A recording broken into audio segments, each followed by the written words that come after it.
Look at this perfect little carnelian seam.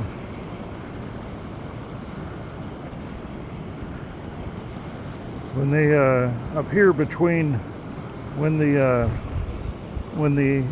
agate with the color in it goes in between two rock shelves and forms a nice flat seam like this. I've heard them called seam agates. I've heard them called shelf agates. Just very cool. Beautiful morning out here in Netarts. So it's the color that caught my eye. I'm not going to disturb it to figure it out, but that looks like some sort of an egg gathering.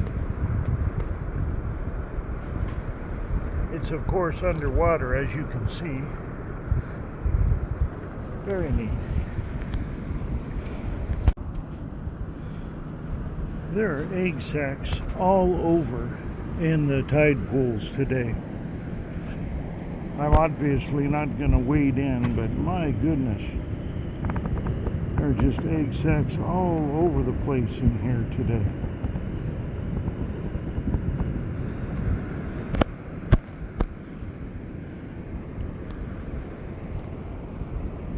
What a great morning in Netarts.